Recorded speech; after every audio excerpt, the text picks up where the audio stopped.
Hello everyone, my self Amit Kumar, A post graduate from NIT Durgapur.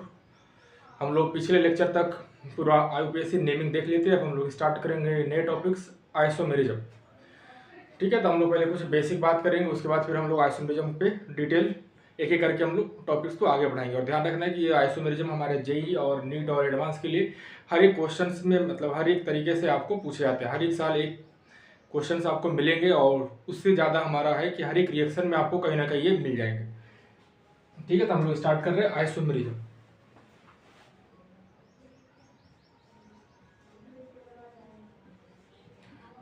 तो ये isomerism हम लोग पहले से क्लास 10th में कुछ ना कुछ हम लोग सुने हैं आइसोमेरिज्म के बारे में। ठीक है, तो सबसे पहले हम लोग इसका कुछ बेसिक बात बताते हैं कि आइसोमेरिज्म क्या होगा। तो ध्यान रखना है कि आइसोमेरिज्म हम लोग बोलेंगे ऐसे compound which having same molecular formula. ठीक है, compound having same molecular formula, compound having same molecular formula.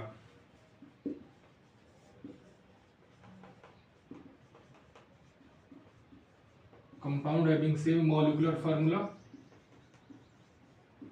but different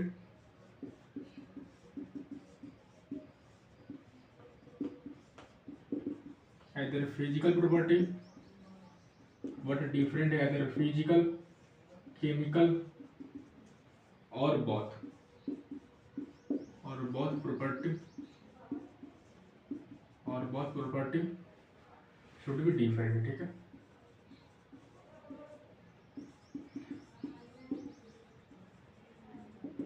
चलिए हम लोग बात करते हैं। तो आइसोमेरिज्म मतलब ध्यान रखना है कि ऐसे कंपाउंड जिसमें क्या ऐसे हमारा कंपाउंड जिसमें हमारा फार्मूला क्या होना चाहिए, सेम। कौन सा फार्मूला? तो मॉलिक्यूलर फार्मूला सेम होना चाहिए, लेकिन या तो फिजिकल प्रॉपर्टी या तो केमिकल प्रॉपर्टी या तो दोनों के दोनों प्रॉपर्टी क्या होना चाहिए, अलग होना चाहिए। यदि सब कुछ सेम हो गया मतलब फार्मूला भी सेम, फिजिकल प्रॉपर्टी भी सेम, केमिकल प्रॉपर्टी भी सेम, इसका मतलब वो कंपाउंड आइडेंटिकल है आपका। ठीक है, तो आइसोमेरिज्म मतलब सेम मॉलिक्यूलर फार्मूला होना चाहिए और फिजिकल प्रॉपर्टी या तो केमिकल प्रॉपर्टी या तो दोनों प्रॉपर्टी अलग होना चाहिए। ठीक है, इसे बोलोगे आइसोमेरिज्म।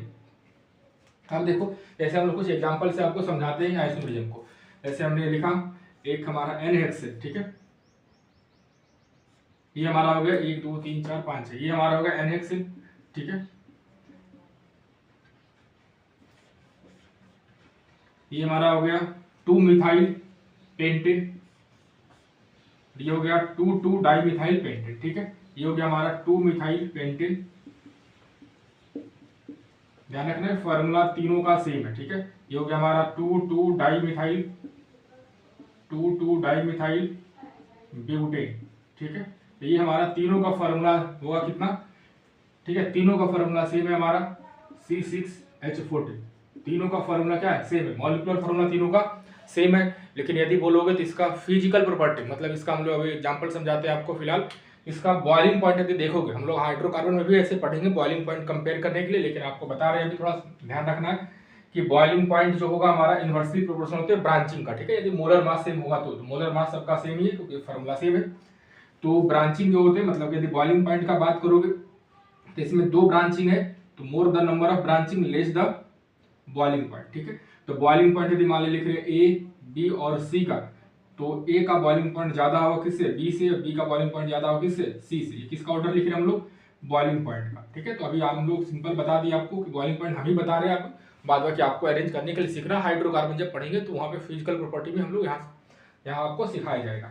लेकिन अभी ध्यान रखना है कि हमने एक ही फार्मूला से 3 अलग अलग स्ट्रक्चर हमने ड्रॉ किया। ठीक है, फॉर्मूला तीनों का सेम है लेकिन तीनों का कौन सा प्रॉपर्टी अलग है? Boiling point. या तो सीधा बोल सकते हैं कि हाँ तीनों का फिजिकल प्रॉपर्टी क्या है? अलग है। इसका मतलब तीनों आपस में क्या हो गए? ये तीनों आपस में आइसोमर्स है। इसे क्या बोलोगे? ये तीनों आपस में आइसोमर्स है। इस फेनोमेना को बोलोगे, इस प्रॉपर्टी को बोलोगे जिससे कि हमारा फिजिकल प्रॉपर्टी, केमिकल प्रॉपर्टी या दोनों प्रॉपर्टी हमारा क्या हो जाए? अलग हो जाए। इस फेनोमेना को बोलते हैं आइसोमेरिज्म। ठीक है, तो ये 3 कंपाउंड हमने लिखा, इसमें जो फार्मूला सेम है लेकिन तीनों का फिजिकल प्रॉपर्टी क्या है? अलग अलग है। तो ये तीनों आपस में क्या है? आइसोमर्स है। ठीक है, ये तो हो गया हमारा आइसोमेरिज्म का डिफिनेशन। और हम लोग क्या करते हैं, अपना एक ब्रीफ सिलेबस देख लेते हैं कि हमको क्या क्या पढ़ना है, फिर एक एक करके हम लोग स्टार्ट करेंगे आइसोमेरिज्म को। ठीक है, तो आइसोमेरिज्म हम लोग जब पढ़ेंगे तो इसको 2 टाइप्स में पढ़ते हैं।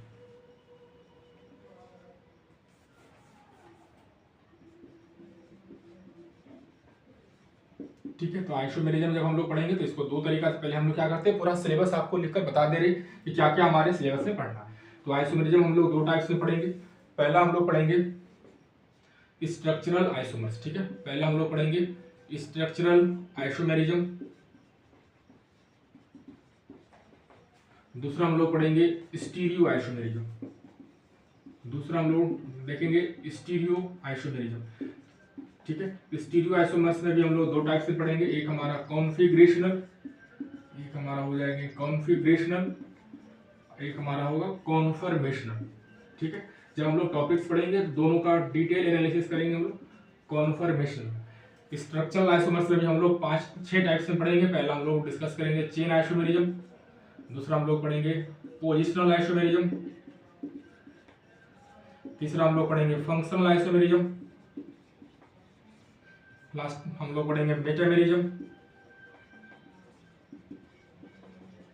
इसके बाद हम लोग पढ़ेंगे ring chain isomerism, ring chain isomerism, last पढ़ेंगे हम लोग टॉटोमेरिज्म, ठीक है। ये हमारा पहले एक बार आपको ब्रीफ सिलेबस बता दिए। हाँ, यदि कॉन्फिगरेशनल में बात करेंगे तो यहाँ भी हम लोग डिटेल में जाकर पढ़ेंगे ज्योमेट्रिकल आइसोमेरिज्म, और ये हमारा क्या जाएगा ऑप्टिकल आइसोमेरिज्म। कॉन्फर्मेशनल में हम लोग पढ़ेंगे कॉन्फर्मेशनल एनालिसिस ऑफ इथेन, ठीक है, कॉन्फर्मेशनल एनालिसिस ऑफ इथेन, उसके बाद ब्यूटेन, उसके बाद कॉन्फर्मेशनल एनालिसिस ऑफ साइक्लोहेक्सेन, ठीक है। ये हमारा पूरा आइसोमेरिज्म का सिलेबस है अप टू एडवांस तक, ठीक है। तो ये हमने आपको क्या लिखा कि पूरा सिलेबस आपको लिखा दिया, तो एक एक करके हम लोग अब डिटेल पढ़ेंगे। अभी हमने सिर्फ क्या बताया कि आइसोमेरिज्म होते क्या है, ठीक है। तो आइसोमेरिज्म का क्या बताया कि आइसोमेरिज्म बोलेंगे जिसमें कि कंडीशन क्या बोले कि मॉलिक्यूलर फॉर्मूला सेम होना चाहिए, ये जरूर होना चाहिए, ठीक है, मस्ट भी मॉलिक्यूलर फॉर्मूला सेम, और फार्मूला के साथ साथ सेम होने के साथ साथ फिजिकल प्रॉपर्टी, केमिकल प्रॉपर्टी, या तो दोनों प्रॉपर्टी अलग अलग होंगे तो हम लोग बोलोगे आइसोमेरिज्म, ठीक है। अब हम लोग पहले डिफरेंस समझे कि सर स्ट्रक्चर, तो हम लोग आज स्ट्रक्चरल आइसोमर्स पूरा पढ़ रहे हैं, ठीक है। उसके बाद डिटेल हम लोग को इस पे कम से कम 4-5 क्लास लगेंगे, इस पे हम लोग को 5-10 क्लास लगेंगे, ठीक है। तो इसको अलग हम लोग सेपरेट पढ़ेंगे, इसको अलग पढ़ेंगे, ठीक है। तो हम लोग आज स्टार्ट करेंगे स्ट्रक्चरल आइसोमेरिज्म। लेकिन स्टार्ट करने से पहले हम लोग क्या करते हैं, आपको बताते हैं कि स्ट्रक्चरल में और स्टीरियो में आखिर अंतर क्या है, ठीक है। स्ट्रक्चरल आइसोमर्स और स्टीरियो आइसोमर्स में अंतर क्या है।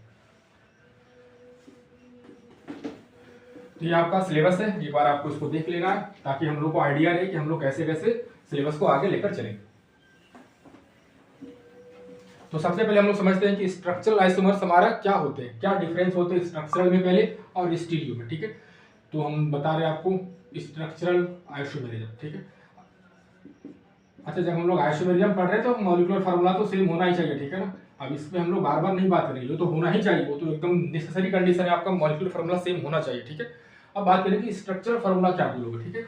तो स्ट्रक्चरल फार्मूला बोलोगे molecules which having same molecular formula, ठीक है। मतलब आइसोमेरिज्म ऐसे आइसोमेरिज्म जिसमें कि, ठीक है, कनेक्टिविटी बिटवीन एटम, ठीक है ना। लिखेंगे हम लोग isomerism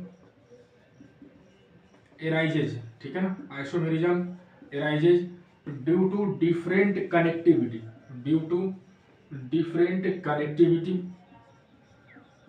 due to different connectivity between atoms, between atoms. जब भी आपका फार्मूला भी सेम हो, ठीक है, उसके बाद बोलोगे यदि कनेक्टिविटी तुम आपके एटम्स में, यदि different connectivity between atoms are present within the molecules, या दो मॉलिक्यूल्स में जब कंपेयर करोगे तो कनेक्टिविटी डिफरेंस का यदि अलग होगा तो बोलोगे स्ट्रक्चरल आइसोमर्स। हम लोग एग्जांपल से समझते हैं, जैसे मानते हैं समझाने के लिए आपको हमने पिक्चर बना रहा है A B C D करके ऐसे, ठीक है।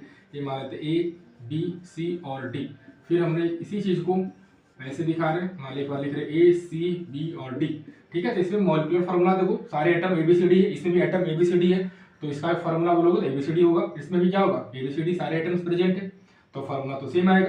लेकिन अब देखेंगे कि इस B का पहले कनेक्टिविटी क्या था, इस फार्मूला में B का कनेक्टिविटी किससे है, A और C से।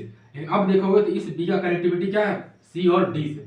या किसी का भी देखो D का कनेक्टिविटी पहले किससे था, C से, अब D का कनेक्टिविटी किससे हो गया, B से। मतलब कि कनेक्टिविटी, मतलब इस दोनों में अंतर क्या हमने किया, बस सिर्फ कनेक्टिविटी क्या कर दी है, डिफरेंट। इस दोनों में कनेक्टिविटी का चेंज हमने कर दिया, कनेक्टिविटी डिफरेंट है। किसी भी एक एटम का कनेक्टिविटी यदि चेंज कर दिया तो क्या बोलने वाले हम लोग कि हो जाएगा हमारा स्ट्रक्चरल आइसोमर्स के अंदर आएगा, ठीक है।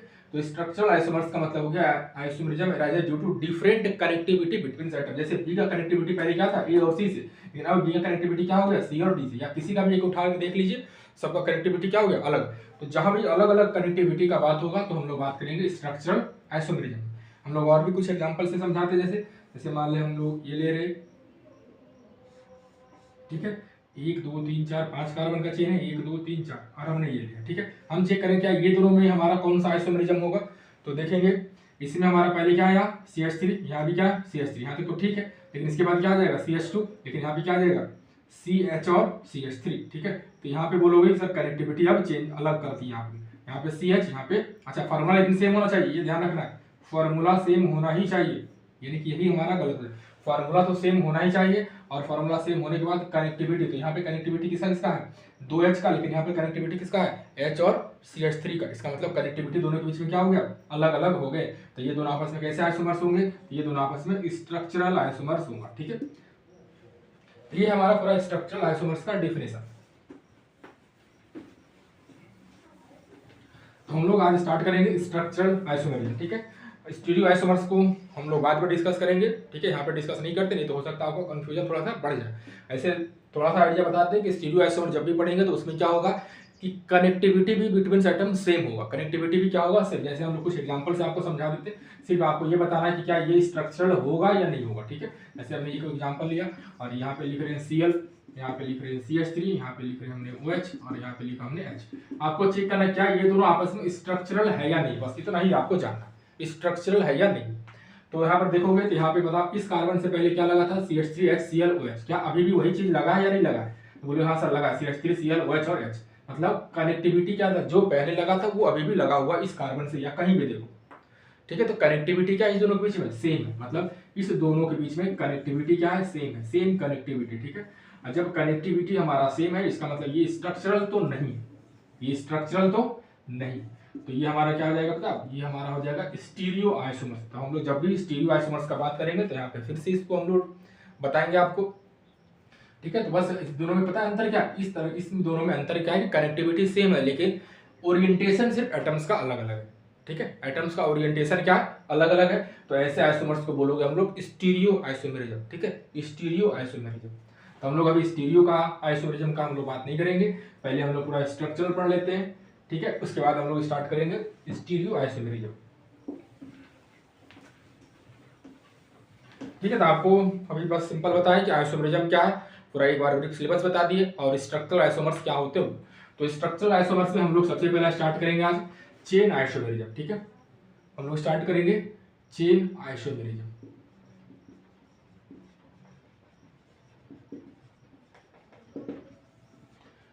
चलिए तो देखिए चेन आइसोमेरिज्म सिंपल देखना है कि ऐसे स्ट्रक्चरल आइसोमर्स जिसमें की कनेक्टिविटी है तो हमारा डिफरेंट हो, क्योंकि हम लोग ऑलरेडी बता चुके हैं कि ये स्ट्रक्चरल आइसोमर्स के अंदर आएगा।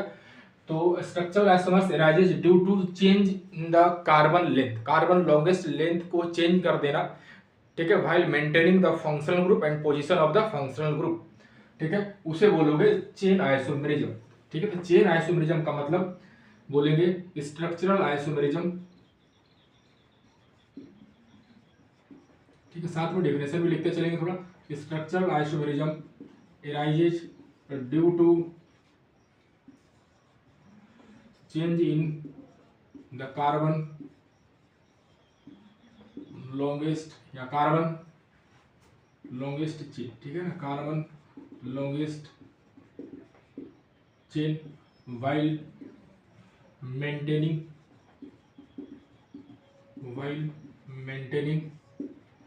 Functional group, while maintaining functional group and its position, ठीक है, and its position।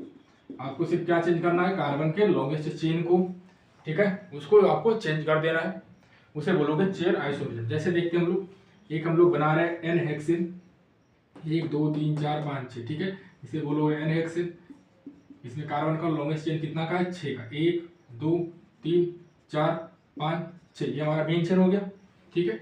इसमें हम लोग बात करेंगे, मान लेते हैं कोई ऐसे बना रहे और ये दे रहे, एक और भी हम लोग ऐसे बना रहे, ये बनाए, और एक और एग्जांपल आपको दे रहे ये, ठीक है, और एक आपको और एग्जांपल मिल जा रहा है ये, ठीक है। ये 4 हमने कंपाउंड बना। आपको चेक करना है इसमें कौन सा चेन आइसोमेरिज्म है, ठीक है। तो इसमें नंबर ऑफ कार्बन चेन कितना का है, 6 का। इसमें नंबर ऑफ कार्बन चेन यहाँ से स्टार्ट करोगे तो 1 2 3 4 5। इसका नाम लिखोगे तो क्या आ जाएगा, इसका नाम हम लोग 2 मिथाइल लिख सकते हैं, ठीक है। 2 मिथाइल पेंटेन, 2 मिथाइल पेंटेन, यानी तो सीधा और क्या लिख सकते हो बताओ, आइसो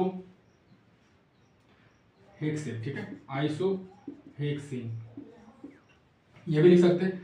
अब ये दोनों आपको चेक करना है क्या ये दोनों आपस में चेन आइसोमेरिज्म है या नहीं। तो देखिए हम लोग समझाते हैं कि इसमें कार्बन का लॉन्गेस्ट चेन कितना का है, 6 का, 6 कार्बन का चेन है। इसमें कार्बन का लॉन्गेस्ट चेन कितना का है, 1 2 3 4 5 का। इसमें कार्बन का लॉन्गेस्ट चेन कितना का है, 5 का, ठीक है। तो 5 का चेन है, इसमें कितना का चेन था, 6 का। बाद बाकी हमने और कोई भी चेंजिंग नहीं किया, इसमें कोई फंक्शनल ग्रुप पर नहीं लगा था पहले, तो 6 का था। इसमें हमारा कार्बन का लेंथ कितना हो गया, 5 का। तो जब भी कार्बन के लॉन्गेस्ट चेन को आपने चेंज कर दिया, ठीक है, तो इसमें जो आइसोमेरिज्म एराइज हुआ इसे बोलोगे आपस में चेन आइसोमेरिज्म। तो ये दोनों आपस में चेन आइसोमेरिज्म, ठीक। चेक करते इसमें, तो इसमें बोलोगे 1 2 3 4 5, ठीक है। तो ये दोनों भी यदि आपस में बोलोगे ए और सी, जैसे हम नाम दे रहे हैं ए बी सी डी और ई, ए और सी में यदि बात करोगे तो ए और सी में भी हमारा ऐसे आइसोमर समझ जाएंगे, चेन आइसोमेरिज्म, क्योंकि ए में 6 नंबर का कार्बन है, इसमें 5 का लॉन्गेस्ट चेन है, तो ये दोनों भी आपस में क्या हो जाएगा, चेन आइसोमेरिज्म।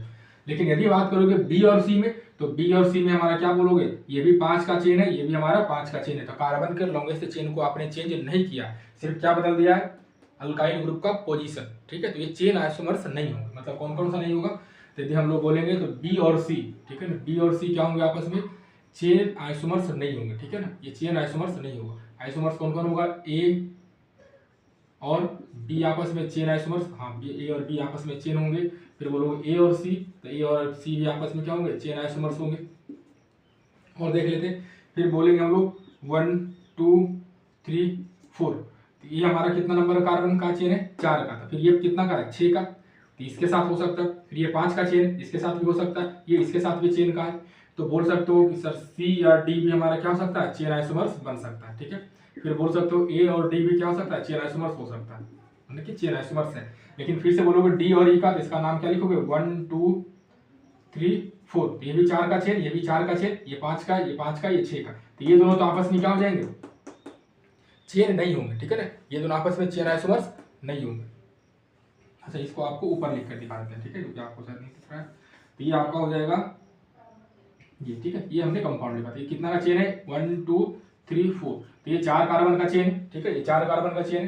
तो ये भी 4 कार्बन का चेन था। तो ये दोनों आपस में क्या बोलेंगे, चेन आइसोमर्स नहीं, ठीक है। सिर्फ क्या हुआ, नेचर ऑफ या पोजीशन ऑफ अल्काइल ग्रुप हमने सिर्फ चेंज किया।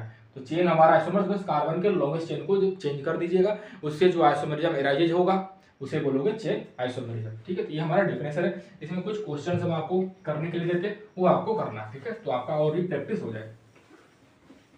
तो आपको सिर्फ आइडेंटिफाई करना है कि कौन सा इसमें चेन आइसोमर्स है और कौन इसमें चेन आइसोमर्स नहीं है, ठीक।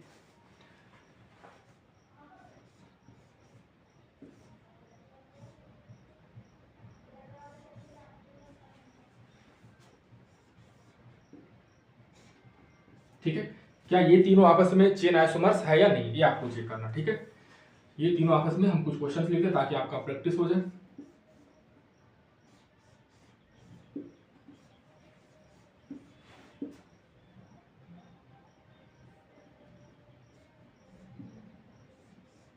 ठीक है,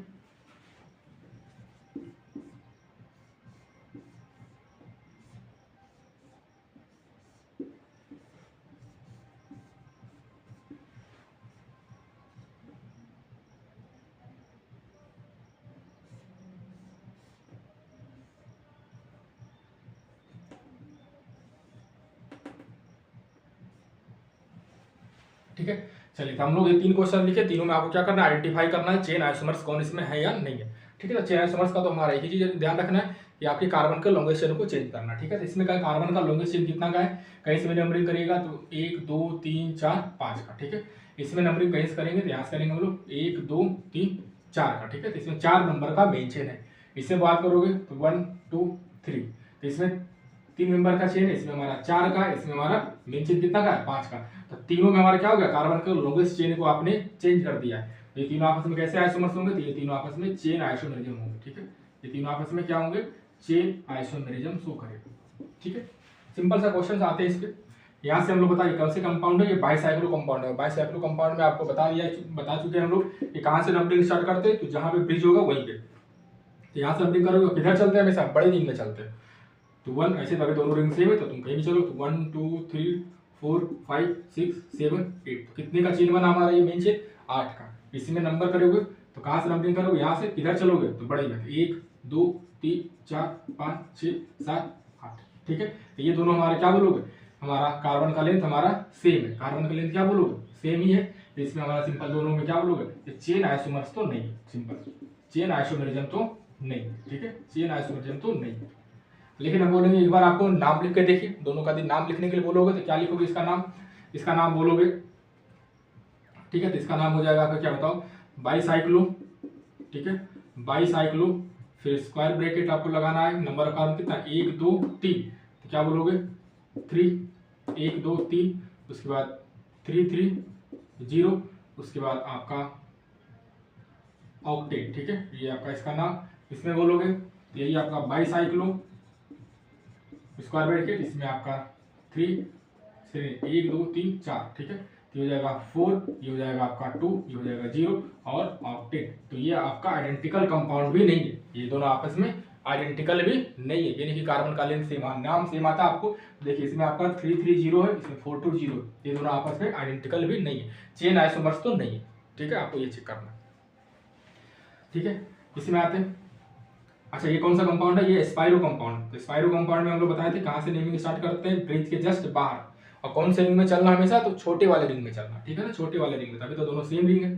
तो कहीं से स्टार्ट करो, तो 1 2 3 4 5 6 7 8 9। इसमें 9 कार्बन का मेन चेन है। ठीक है, इसमें छोटे वाले रिंग में चलना है। ठीक है, तो 1 2 3 4 5 6 7 8। इसमें कितने का चेन है, इसमें 8 कार्बन का चेन। ठीक है, इसमें 8 कार्बन का मेन चेन है। इसमें कितने कार्बन का, 9 का। तो दोनों में क्या चेंज हो गया, फॉर्मूला दोनों में सेम ही है। ठीक है, तो दोनों आपस में कौन सा आइसोमर्स हो जाएंगे, दोनों आपस में चेन आइसोमर्स हो जाएंगे। ठीक है, दोनों आपस में चेन आइसोमर्स हो जाएंगे। तो ऐसे क्वेश्चन आपको मिलेंगे, तो बस वही कंसेप्ट ध्यान रखना है कि कैसे पहचान करेंगे। बाद बाकी हम लोग और भी क्वेश्चन का प्रैक्टिस करोगे या खुद से भी ट्राई करेंगे तो बन जाएगा, क्योंकि बहुत लोगों को हो सकता है इसमें दिक्कत होते होंगे, तो आपको ऐसे करके बना लेना। ठीक है, तो ये था हमारा चेन आइसोमेरिज्म। ठीक है, हम लोग और भी आइसोमेरिज्म पढ़ेंगे तो धीरे धीरे और क्लियर होते जाएंगे। ठीक है, अभी तो पहला आइसोमेरिज्म पढ़े, चेन आइसोमेरिज्म। दूसरा हम लोग पढ़ रहे हैं पोजिशनल आइसोमेरिज्म। ठीक है, दूसरा हम लोग स्टार्ट कर रहे हैं पोजिशनल आइसोमेरिज्म। ठीक है, अब देखते हैं इसमें क्या है। ठीक है, तो ये भी हमारा स्ट्रक्चरल आइसोमर्स के अंदर ही आएगा। तो structural isomers which arises due to, ठीक है, इसका भी डेफिनेशन पहले आपको लिख देते हैं ताकि ध्यान रहे। स्ट्रक्चरल आइसोमेरिज्म which arises, ठीक है ना, which arises due to change in position। ठीक है, change in position of functional group while maintaining, मेरे ये ध्यान रखना है क्या क्या मेंटेन करती हो आपको जाना, while maintain carbon chain and functional group. आपको फंक्शनल ग्रुप को मेंटेन रखना है और कार्बन को चेन को भी मेंटेन रखना है, यानी कि कार्बन को चेन को ही आप चेंज कर दें। ठीक है, आपको फंक्शनल ग्रुप को भी फिक्स रखना है। एल्डिहाइड है तो एल्डिहाइड ही होगा, कीटोन होता तो कीटोन नहीं होगा। वैसे क्या सिर्फ चेंज करना है, पोजीशन किसका, फंक्शनल ग्रुप का। जैसे या फंक्शनल ग्रुप की जगह पे हम लोग अल्काइल ग्रुप भी लिख सकते हैं। ठीक है, जैसे हम लोग लिख रहे हैं 1 2 3 4 5। ठीक है, 1 2 3 4 5 हमने यहाँ लिखा। ठीक है, फॉर्मूला दोनों का सेम है। इसका नाम बोलोगे 1 2 पे क्या आ गया बताओ, मिथाइल। इसका नाम बोलोगे 2 मिथाइल पेंटेन। कार्बन का लॉन्गेस्ट चेन इसमें कितना है, 5 का। इसे भी 1 2 3 4 5, लेकिन इसका नाम क्या बोलोगे, 3 मिथाइल पेंटेन। ठीक है ना, 3 मिथाइल पेंटेन। तो सिर्फ दोनों में क्या का डिफरेंस है, तो दोनों में हमारा सिर्फ और सिर्फ मिथाइल ग्रुप का पोजीशन चेंज है। ठीक है, बाकी कार्बन का लॉन्गेस्ट चेन हम लोग क्या कर दिया, सेम रखा। ये दोनों आपस में कैसे आइसोमर्स हो जाएंगे, ये दोनों आपस में पोजिशनल आइसोमर्स। ठीक है, ये दोनों आपस में पोजिशनल आइसोमेरिज्म शो करें। और भी एग्जांपल हम लोग लिखते हैं, जैसे CH3 CH2 CH2, Cl, CH3 CH Cl और CH3, ठीक है। ये दोनों आपस में कौन सा आइसोमर शो करेंगे। तो यहाँ देखो कार्बन का लॉन्गेस्ट चेन कितना का है 1 2 3, इसमें कार्बन का लॉन्गेस्ट चेन 1 2 3 का है। तो लॉन्गेस्ट चेन तो हमारा कार्बन का चेन तो फिक्स है, सिर्फ क्या चेंज हो रहा है Cl का पोजीशन। Cl पहले कितना नंबर पे था 1 नंबर पे, अब Cl कितने पे आ गया 2 नंबर पे थी। तो दोनों आप में क्या चेंज होगा, इसका नाम लिखोगे तो 1 क्लोरोप्रोपेन, यहाँ 2 क्लोरोप्रोपेन, तो सिर्फ क्लोरीन का पोजीशन चेंज हो रहा है। तो ये दोनों आपस में कैसे आइसोमर्स हो जाएंगे, तो ये दोनों भी आपस में पोजिशनल आइसोमेरिज्म शो करेंगे, ठीक है। हम और भी क्वेश्चन लिखेंगे तो और थोड़ा क्लियर होता जाएगा। वैसे तो बेसिक्स है चीज़ें, बेसिक का कंसेप्ट है इसमें, ठीक है। इसमें कुछ क्वेश्चन ऐसे करेंगे जिसमें कि आपको एग्जाम में हो सकता है डाउट क्लियर हो, ठीक है, क्योंकि एग्जाम में हो सकता है क्वेश्चन सडनली यदि आ जाए तो आप गलत कर सकते हैं, ठीक है। कुछ कुछ क्वेश्चन हमने ऐसा लिखेंगे, ठीक है। कभी कभी कुछ कॉमन नेम से डायरेक्ट पूछा लेगा, जैसे आपको कुछ क्वेश्चन ऐसे मिलेंगे कि आपको बताना है ऑर्थोजाइलिन, ठीक है ना, ऑर्थोजाइलिन, पेनाजाइलिन और मेटाजाइलिन, ये तीनों कौन से आइसोमर से शो करें, ठीक है ना, ऐसे करके मिलेंगे। मतलब इसमें आपको कॉमन नेम ध्यान रखना था। तो ध्यान रखने ऑर्थोजाइलिन हमें किसे बोलते हैं, तो ये हमारा हो गया बेंजीन, ठीक है। यदि बेंजीन की ये CH3, यहाँ भी CH3 हो गया, तो ये हमारा किसे बोलते हैं ऑर्थोजाइलिन, ठीक है। तो ये आपका कॉमन नेम याद रखना है थोड़ा। ये हो गया ऑर्थोजाइलिन। यदि हम लोग बोलोगे मेटाजाइलिन तो ये हो गया मेटा पे एक CH3 ग्रुप लगा दो, ये हो गया मेटाजाइलिन। इसे बात करोगे तो ये हो जाएगा आपका पेनाजाइलिन, ठीक है। तो ये तीनों आपस में कौन सा आइसोमर से शो करेंगे, ठीक है। तो फिर से वही हमारा चेक करेंगे, कार्बन का लेंथ हमारा 1 2 3 4 5 6, कार्बन लेंथ 1 2 3 4 5 6 1 2 3 4 5 6, ठीक है, सेम है। लेकिन पोजीशन क्या हो रहा है यहाँ पे 1 2 डाइमिथाइल है, यहाँ पे बोलोगे 1 3 पे, वहाँ पे क्या बोलोगे 1 और 4 पे। तो सिर्फ क्या चेंज हो रहा है, ये पोजीशन चेंज हो रहा है, किसका अल्काइल ग्रुप का। तो ये भी हमारा तीनों आपस में कैसे आइसोमर्स होंगे, तो ये तीनों आपस में पोजिशनल आइसोमर्स होंगे, ठीक है। ये तीनों आपस में पोजिशनल आइसोमर्स होंगे, ठीक है। और भी कुछ क्वेश्चंस करते हैं जो आपको हेल्प मिली, जैसे आपको दिया हुआ है CH3 CH2 CH2 Cn, ठीक है, CH3 CH Cn और CH3 साइनाइड है, ठीक है। तो आपको बताना कि ये दोनों आपस में कौन सा आइसोमर्स होंगे, A और B, ठीक है। तो आप ध्यान से देखेंगे तो इसमें फंक्शनल ग्रुप क्या दिया है साइनाइड, इसमें भी क्या दिया है साइनाइड, ठीक है। तो ये साइनाइड देखिए डायरेक्ट यहाँ से लगा तो इसका कार्बन काउंट हो जाएगा, तो कार्बन काउंट हो जाएगा तो कितना नंबर से का चेन बन जाएगा 1 2 3 4 का चेन बन जाएगा। इसमें कार्बन का चेन कितना 1 2 और 3 पे, ठीक है। तब ये दिमाग नहीं लगाना है, यही लोग एग्जाम में थोड़ा गलती करते हैं कि सर यहाँ तो 2 नंबर पे साइनाइड है, यहाँ तो 1 नंबर पे साइनाइड है, यहाँ 1 नंबर पे साइनाइड कहाँ पे है, ठीक है। ये तो हमारा कार्बन काउंट हो गया ना, तो ये 1 नंबर पे नहीं है, ठीक है। इसका कार्बन तो मेन चेन में चला जाएगा। हाँ NC लिखते तब ये 1 नंबर पे बोलते, लेकिन इसका तो कार्बन काउंट हो गया ना, ठीक है। तो बोलोगे 4 नंबर का, इसमें कितना का चेन है 4 का चेन है, इसमें कितना का चेन है 3 का है। तो ये दोनों आपस में कैसे आइसोमर शो करेंगे, ये दोनों आपस में चेन आइसोमेरिज्म शो करेंगे, ठीक है। ये दोनों आपस में चेन आइसोमेरिज्म शो करेंगे। तो इसको आपको ध्यान रखना है, कहीं ना कहीं क्वेश्चंस में आपको ये मिलेंगे, ठीक है। क्योंकि आपका कार्बन का लॉन्गेस्ट चेन क्या हो गया चेंज हो गया, ठीक है। अभी हम लोग कुछ क्वेश्चंस का प्रैक्टिस करते हैं जिसमें कि आपको पहचान क्या करना है, ठीक है। हम लोग चेन पोजिशनल आइसोमर्स इसे बोले, ठीक है। जैसे देखो यहाँ लिख रहे Cl, यहाँ लिख रहे हमने Br, यहाँ हमने लिखा Cl, यहाँ हमने लिखा Br। ये दोनों आपस में क्या है, दोनों आपस में क्या होगा, सिर्फ यहाँ 1 4 पे है, यहाँ पे क्या बोलोगे 1 2 पे है। तो ये दोनों आपस में कैसे होंगे, सिर्फ पोजीशन का अंतर है, तो बोलोगे पोजिशनल आइसोमेरिज्म। कहीं कहीं हम लोग ऐसे भी देखे हुए, यहाँ होगा 1 4, यहाँ लिखोगे 1 2, क्या ये दोनों अलग है सेम है, तो नॉट इक्वल टू, तो बोलोगे पोजिशनल आइसोमेरिज्म, ठीक है। और देखो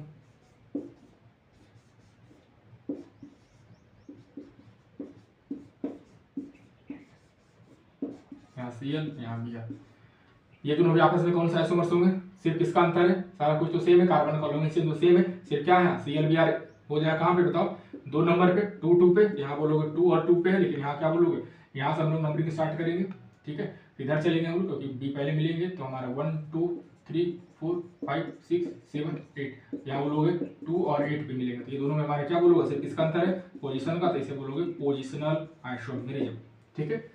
ये हमारा था पोजिशनल आइसोमेरिज्म, ठीक है। बस इसमें एक नोट आपको याद रखना है, क्या याद रखना है, सो देखो कि अल्कोहल, ठीक है, मतलब अल्कोहल के इसमें ध्यान रखना है नोट करके कि 1 डिग्री अल्कोहल, 2 डिग्री अल्कोहल और 3 डिग्री अल्कोहल, ठीक है। 3 degree alcohol are not treated as, ठीक है ना, are not treated as different functional group, are not treated as different functional group. ये ध्यान रखना है कि आपको 1 डिग्री अल्कोहल, 2 डिग्री अल्कोहल और 3 डिग्री अल्कोहल को अलग अलग फंक्शनल ग्रुप नहीं समझना है, ठीक है। जैसे हम लोग बोलेंगे CH3 CH2 CH2 OH, ठीक है, और कोई ऐसे भी लिख सकता है CH3 CH OH और CH3। ये दोनों कौन सा आइसोमर्स होंगे, तो ये दोनों बोलोगे पोजिशनल आइसोमर्स। क्योंकि यहाँ पे OH कितना पे लगा होगा 1 2 3, 1 पे OH है, यहाँ क्या बोलोगे 2 पे OH है, ठीक है। तो इसका नाम हो जाएगा हमारा प्रोपेन 2 और यहाँ पे बोलोगे सीधा प्रोपेन 9, ठीक है। तो ये दोनों हमारा कैसे आइसोमर्स हो जाएंगे, तो ये दोनों आपस में पोजिशनल आइसोमर्स होंगे। इसको आपको अलग फंक्शनल ग्रुप नहीं समझना। 1 डिग्री, ये कितना डिग्री अल्कोहल है 1 डिग्री अल्कोहल, यहाँ पे क्या है 2 डिग्री अल्कोहल। तो 1 डिग्री अल्कोहल और 2 डिग्री अल्कोहल को अलग नहीं समझना, अलग फंक्शनल ग्रुप नहीं समझना। पहला तो ये नोट है, ठीक है। लेकिन इस नोट को हम लोग इसलिए यहाँ पे लिखा दिए क्योंकि देखो ध्यान से 1 डिग्री 2 डिग्री 3 डिग्री एमीन यदि कहीं पे आ गया, 1 डिग्री एमीन 2 डिग्री एमीन और 3 डिग्री एमीन यदि है, आर डिफरेंट फंक्शनल ग्रुप, ठीक है। एमीन के केस में ये तीनों माने 1 डिग्री एमीन 2 डिग्री एमीन और 3 डिग्री एमीन क्या होते हैं, डिफरेंट फंक्शनल ग्रुप होते हैं। और different functional group are treated as different functional group. यदि हमारा ये तीनों हमारा क्या हो गया अलग अलग फंक्शनल ग्रुप हो गया, तो कभी 1 डिग्री एमीन 2 डिग्री एमीन और 3 डिग्री एमीन कभी पोजिशनल नहीं हो सकते। क्योंकि पोजिशनल के लिए क्या बताएं हम लोग, फंक्शनल ग्रुप क्या होना चाहिए, सेम होना चाहिए, ठीक है। तीसरा नोट और यहीं पे लिख लेते हैं कि 1 डिग्री 2 डिग्री और 3 degree amide, 1 degree 2 degree 3 degree amide are different functional group. ये भी हमारे क्या होते हैं, डिफरेंट फंक्शनल ग्रुप होते हैं। इसलिए इसको फंक्शनल आइसोमर्स में हम लोग फिर से एक बार बात करेंगे, इसलिए इसको फंक्शनल ग्रुप में लिखा देंगे। लेकिन अभी बस हमको ये ध्यान रखना है कि अल्कोहल के केस में हम क्या बोले, ये पोजिशनल आइसोमर्स हो सकते हैं, ठीक है। तो इतना हम लोग डिस्कस किए हैं। तो एक बार क्या करना है आपको, ये देखना है, फिर से हम लोग यहाँ से स्टार्ट करेंगे। ये नोट आपको भी फिलहाल लिख लेना है, फिर हम लोग यही नोट से स्टार्ट करेंगे, ठीक है। कि एमीन्स के केस में क्या बोले कि डिफरेंट फंक्शनल ग्रुप आपको समझ रहा है, 1 degree 2 degree 3 degree are different functional group, ठीक है ना, एमीन के केस में और एमाइड के केस में। ऐसे एक नोट और आ सकते हैं आपको एग्जाम में कि फेनॉल, ठीक है, फेनॉल एंड एल्कोहल, ठीक है ना, phenol and alcohol are different functional group, ठीक है, डिफरेंट। क्योंकि बहुत लोग को ये जब एग्जाम में आ जाएंगे ना तो ये नोट आपको काम देगा कि फेनॉल और एल्कोहल, ठीक है ना। आपको लगेगा कि सर ये तो एल्कोहल है ये भी फेनॉल है, दोनों तो एल्कोहल क्लास के बिलोंग करते हैं, तो क्या दोनों सेम होंगे, नहीं, दोनों को फंक्शनल आइसोमर्स में हम लोग पढ़ेंगे, ठीक है। तो आज हम लोग सिर्फ डिस्कस किए हैं दो आइसोमरिज्म, और आइसोमरिज्म का आपको बेसिक आइडिया दिया गया। अब हम लोग इसके जस्ट अगले क्लास में देखेंगे, फिर से स्टार्ट करेंगे ये पूरा लेक्चर, उसके बाद हम लोग स्टीरियो आइसोमर्स में चले जाएंगे।